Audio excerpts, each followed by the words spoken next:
Hey, welcome back to the Hood Table to all my hoodies. Come on through, you guys, for another good old review with Tanya, aka the Hood Table. Please make sure you like and share the video on your way in. And if you are new here, please feel free to subscribe and hit that notification bell. And we also do have a membership. We got like 3 levels, and the bottom one is only $1.99. So please feel free to join the membership. And shout out to all the people who has been supporting the Hood Table and liking and sharing all the videos.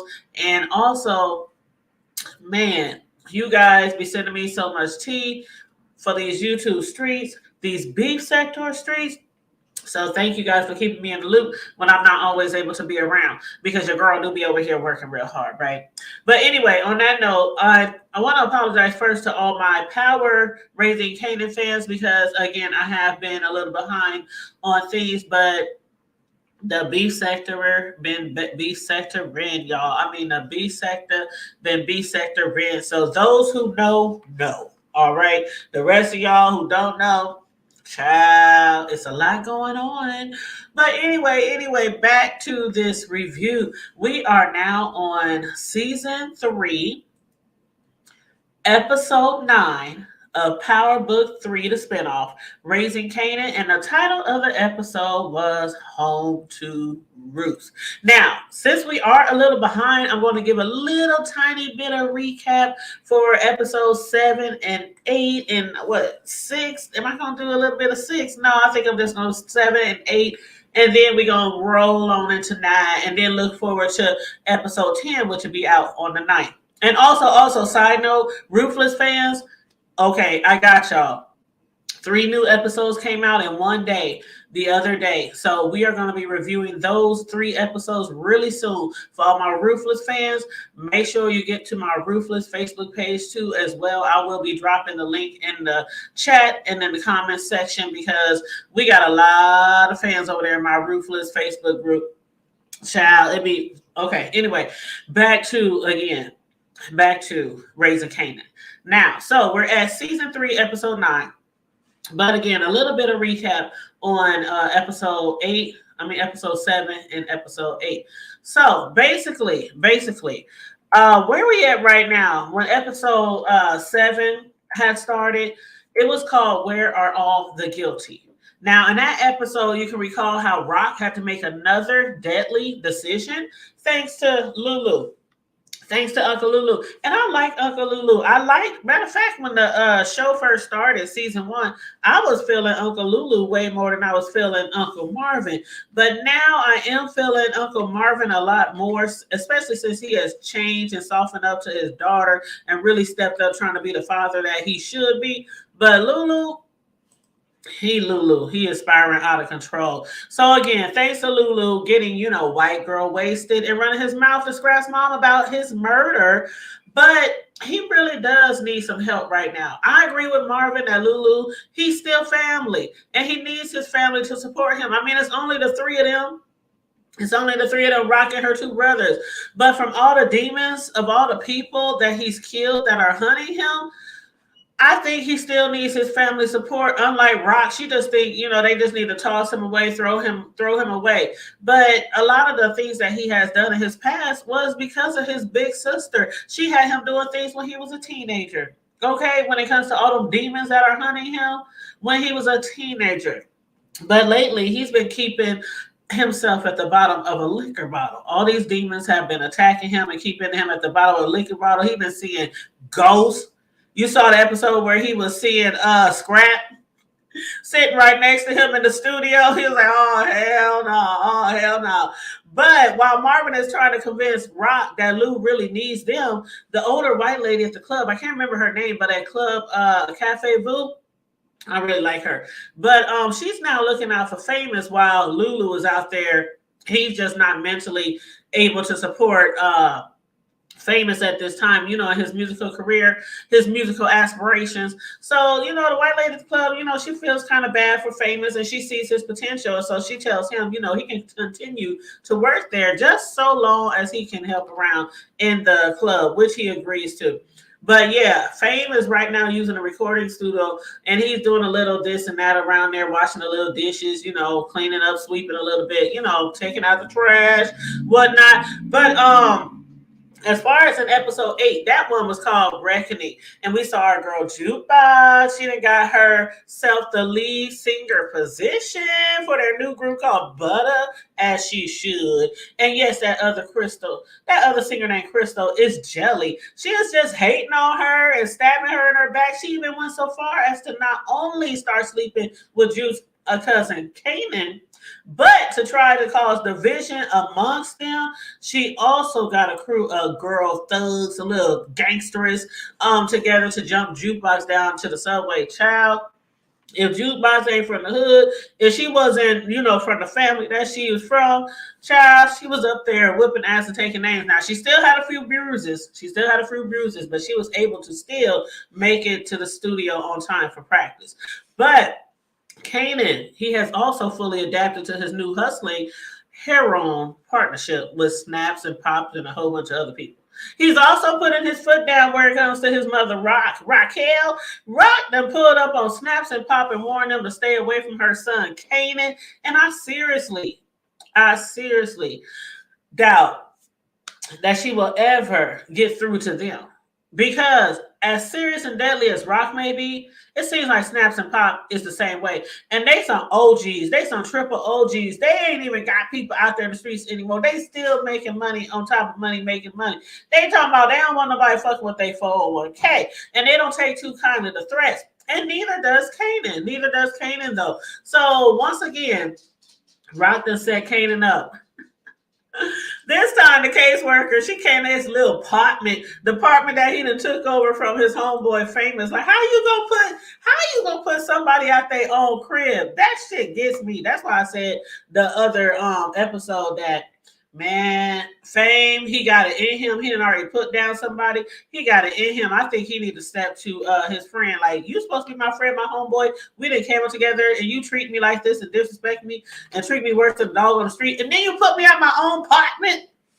But anyway, so the caseworker that showed up at the apartment where Kanan is, and he was over there, rolling around in the bed with Crystal. And she told him, basically, you got 24 hours, child, to get your butt back home to your mama. Otherwise, we're going to have the police come looking for you and lock you up. She told him he will be arrested if he does not return home. And again, Kanan also don't take too kindly to threats. So he done recruited Nick's crazy ass brother, Ronnie. Ooh. Ronnie just gets under my skin. But anyway, he recruited him to step to that caseworker to advise her, aka to warn her to back the hell off of Kanan and Rock. More specifically, Kanan. So that Kanan can run the streets with his thugs, in my Michelet voice, so he can run the streets with his thugs. How? Girl, child. That used to be one of my favorite songs. But anyway, he basically told her, leave Kanan alone so he can continue to do what he's doing in the streets and making money with Romney. Now, as far as Bulletproof Records, while enjoying lunch with Gerald, the entertainment and arts writer, the one that Marvin had to pull out a hotel or a motel where he was being held until Marvin could give them people 3 or 5K. Yeah, that mofo. Well, he's now digging further into Marvin's family business while doing research on his daughter, Jukebox. Now, yeah, that is part of his job. When he's doing a story or a profile on someone, he's supposed to do a little digging in their, past to try to put together a good story. But he came across information along the ways of the attack of Marvin's family. But he claims that since he's doing a profile piece on Ju's musical career, her family, and on her experiences, this is just all part of the job. But in no uncertain terms, Marvin gave him a subtle warning to basically quit sniffing around. Stick with writing about Ju's musical aspirations and leave the rest of that shit alone. But will that even be necessary? Because as we see again, Jukebox, she done went down to the military man. She done signed a contract for the armed forces. So she went to visit the sergeant again or the captain again. She's not sure what she really wants to do. She told Sergeant Healy, I did want this at first, but now I'm not so sure. And he basically told her along the lines of, you done made a commitment to your country. And she said, well, shit, my country ain't made no commitments to me. He said, the commitments we made to you or your country made to you was you are free. Child Duke was looking at him like freedom. Anyway, I'll get back to you. I'll holler at you, Sergeant. So we don't know right now, but looking in, the past at Power, the main Power, we know a little bit of what she ends up doing. But right now, I don't remember if it said in the original Power if she actually went to the military. I know she was a police officer, but I don't know if she actually went to the military. So we shall see about that further along, probably the end of this episode, this season. But anyway, Juliana in episode 8, she was making some moves behind her cousin Joaquin's back. Rock said to him, I bet all of a sudden she's making moves behind your back. She's acting different. Y'all ain't connecting. She's probably affording more expensive shit. She's avoiding your phone calls, taking phone calls. She don't want you to hear. You know how people be, over on the side, in the corner. Let me step outside and make this phone call. Switching up on his cousin, basically. Rock says, she's done it to me. And she's doing it to you. And basically, Rock was trying to let him know that his cousin was making deals behind his back, but still having faith in Juliana. Joaquin, he just assumed that, she lost her husband, Gabrielle. She's just going through something right now. That's why she's acting a little different. But Rock knew the truth. But for at that time, Joaquin was like, okay, I hear you, but this is my familia. This is my familia. Is that how they say it? This is my familia. And he needs confirmation regarding his familia. So he's like, I'm not making no moves. I'm not giving you permission to make any moves. I'm going to check this out and I'll holler back at you. And that he did. Shit, but he had better because Rock was going to make another presidential decision anyway, which she actually ended up doing with Joaquin's blessings. Okay, because Joaquin ended up confirming Rock's suspicions. So per his blessings, Rock, she put Juliana down with 2 bullets to the chest and 1 in the head. The same way she told her son to kill his daddy, her baby daddy, Officer Howard. And then I did notice in episode 9, I can't remember who said it. Who was it? Was it Pops? Was it Pops and Snaps? They were saying something like he don't drink like his father didn't used to drink, or he don't get drunk like his father, something like that. So some of the people still there are still under the impression that his pops is somebody else and not Officer Howard. But anywho, moving right along. We are now on episode 9. I told you that was going to be a quick little review of 7 and 8. But at the beginning of episode 9, we saw Uncle Lulu coming up short at the liquor store. Evidently, he done left or misplaced his wallet somewhere and decided it was a good idea to pull a gun on the cashier. This fool is out there going crazy. He's continually getting white girl wasted and just roaming around all through the night at every liquor store he can find open. But anyway, he didn't know that cashier had a gun on their own self. Okay, they had a gun of their own. He lucky he didn't get killed that day. And I was thinking, are you trying to get rid of yourself? Are you trying to have somebody put you down? You know how some people, they can't do it themselves. So they rather have somebody else do it. So I'm thinking maybe he's trying to go out like that, give somebody a reason to, put him down, put him out of his misery for, all those demons that's been hunting him and everything. But anyway, he got away. Now, Joaquin, again, after giving permission to Rock to put his cousin Juliana down, he had rolled up on Ronnie, making sure that he understands not to F with his familia, nor his money. And now that Ronnie knows that Juliana is dead and that his life has been spared, the only reason Ronnie isn't dead is because Ronnie's investors, asked Joaquin to spare his life. Joaquin also, told them if they could keep him away from my family and my money and all that, I promise not to supply heroin to South Jamaica, Queens. Will that end up working? I don't know, because we see how Ronnie is. Ronnie, even though he wants to work with people, He don't want to work with people. He wants to run people. He wants to be at the top. He wants to be where Rock is right now. And that's his problem. His problem is he just don't want to stay in his own lane, but he wants to knock everybody off the top down to the bottom. Down to the bottom. And that's why he did what he did to his own brother. Get him out the way and keep on moving up and trying to get other people out the way anyway. But for now, his life has been spared. Okay. Next, Ronnie had a little sit down with Snaps and Pops. And Snaps also was like, we don't need you. We don't need you at all. You is messing things up. We don't play with people. We don't play with our money. And you, out of everybody else, you damn sure ain't gonna mess with our 401k, nigga. And Pops and Snap is not playing. I wonder why they call her Pop. I wonder why they call him Snap. Snap, Crackle, Pop. They obviously a team. Them motherfuckers. Child, you know what? The first couple of times I was like, oh, that's cute. That's cute. Husband and wife, they like to dress together. They like to match. Everything matches. They top, they bottom, they shoes. I mean, everything's just matching. They just coordinated. But then by the time the third time I seen them, I was like, oh, hell no. Come on now. When we used to do that shit back in the day, y'all, I know some of y'all did too. Y'all had little boyfriends, little girlfriends in high school or whatever, and y'all would dress alike sometime. Not all the time, but sometimes y'all would go shopping. Y'all would get the same pair of sneakers or the same jacket or the same, stuff like that. But I like these some grown ass people. They almost look like they're in their 50s or 60s and they dressing alike every damn day, like they twins or some shit instead of husband and wife. Child. Anyway, Rock. Now, Rock has always been, really supportive of Jukebox. As a matter of fact, when Jukebox dad, Uncle Marvin, when he was in prison, Rock took care of Jukebox. She took her in and basically raised her as, that's her niece, but she raised her as her daughter. And Jukebox looks up to her as her mother, mama auntie. But she has always been really supportive of Jukebox, and she still is. But she had met up with her for a little dinner.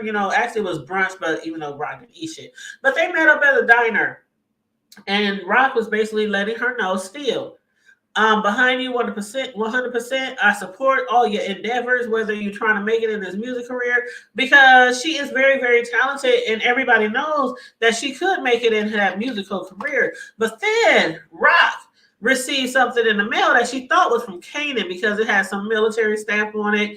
It was from the military, armed forces. So she assumed it was Kanan, and Big Kanan ain't been around. She just opened up the letter and then realized that it was mailed to Jukebox. So she's kind of confused, like, I thought she wanted to be a singer. I thought she wanted to be a star. But if this is the route that you want to take, I still support any decision you make. So again, right now, I'm not too sure if she's going to end up in the military or not.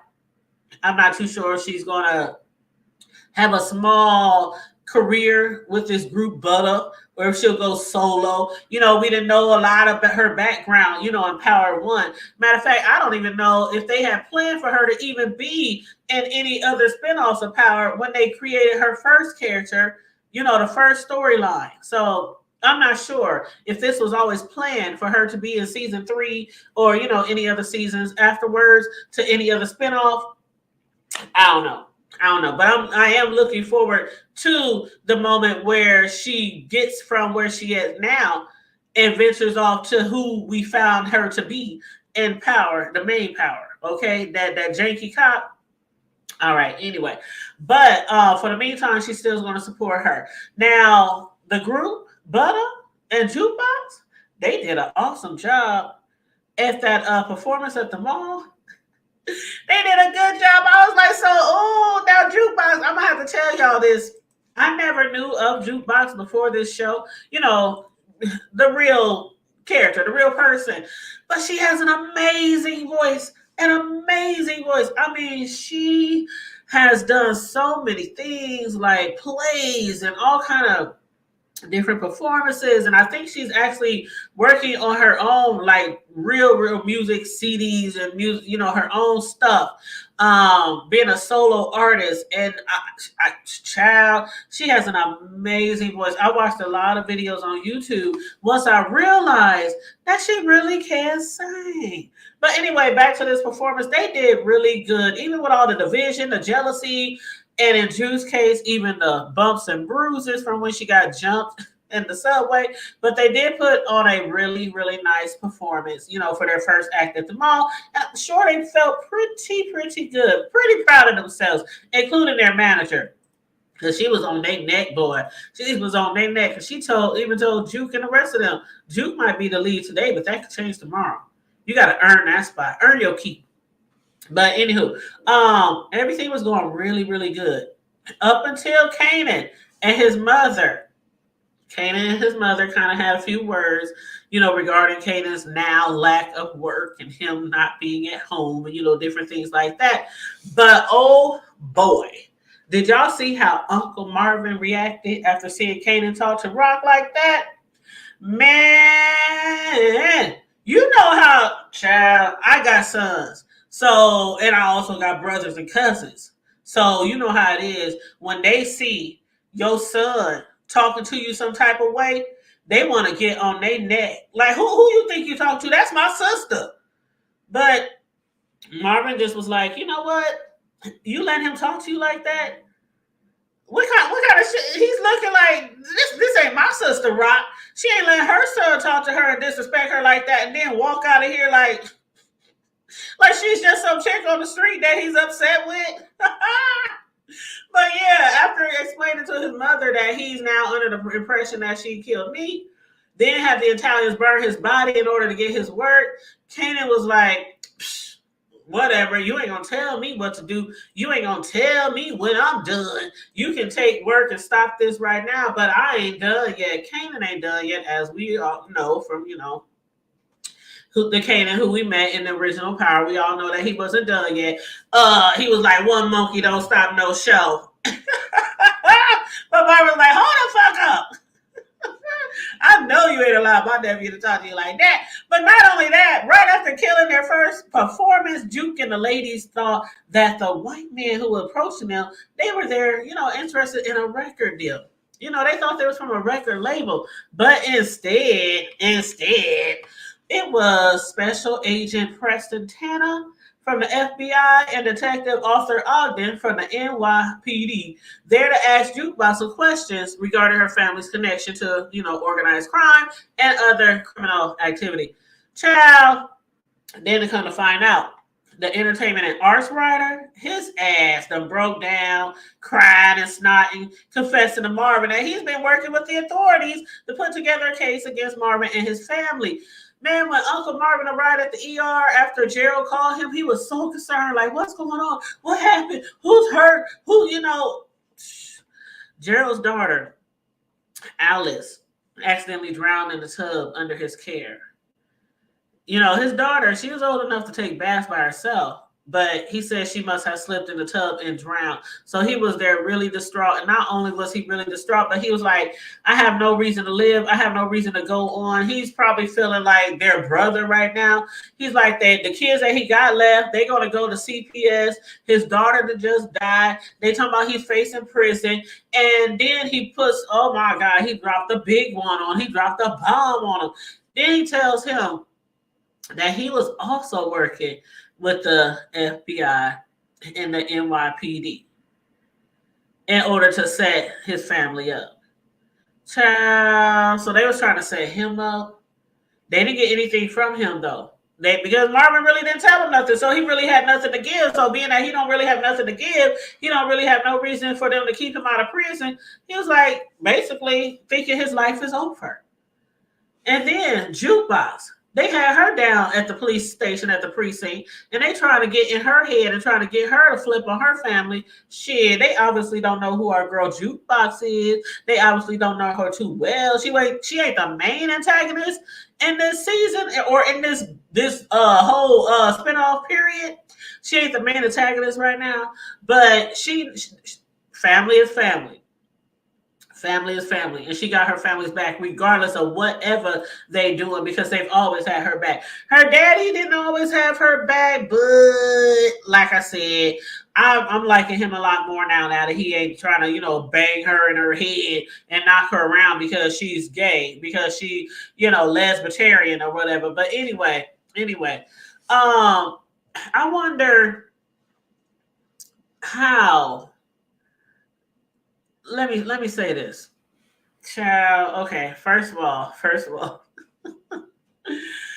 at the end of the episode, I mean, I did have a feeling. I'm not gonna lie. Like I said, I thought Gerald was kind of acting like Uncle Lou, like he had nothing more to live for, and that his life was spiraling out of control. And I had a feeling that he was going to go home. I really did. I bet y'all did too. But I had a feeling that he was going to go home and he was going to, you know, you know, get rid of himself at his own hands, and that he did. He went home. The police came. They kicked down the door to arrest him, and they found him dead with a needle in his arm. They found him dead with a needle in his arm.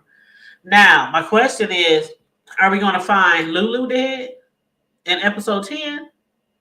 Because we saw Brock and Uncle Marvin at the end of the episode. I felt so bad for Lulu. I almost dropped a tear. I was like, please don't kill him. Please, that's your family. That's your brother. That's your baby, brother. That's the baby. Please don't kill him. He just needs some help. He need an intervention. That's all. He need.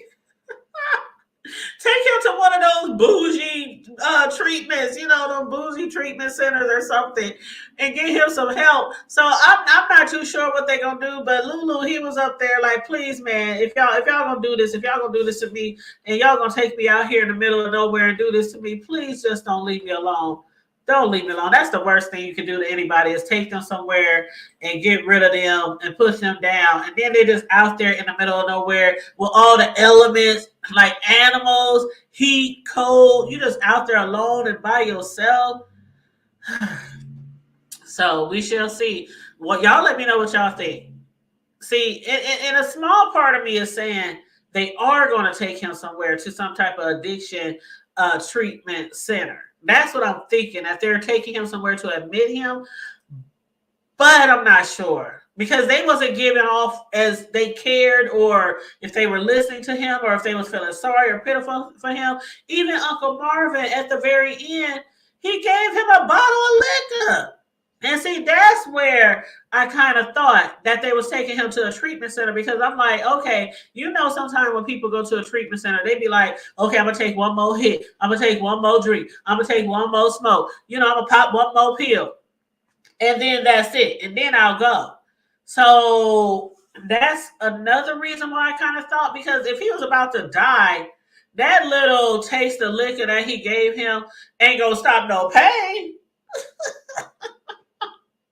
He need like a couple of gallons for that.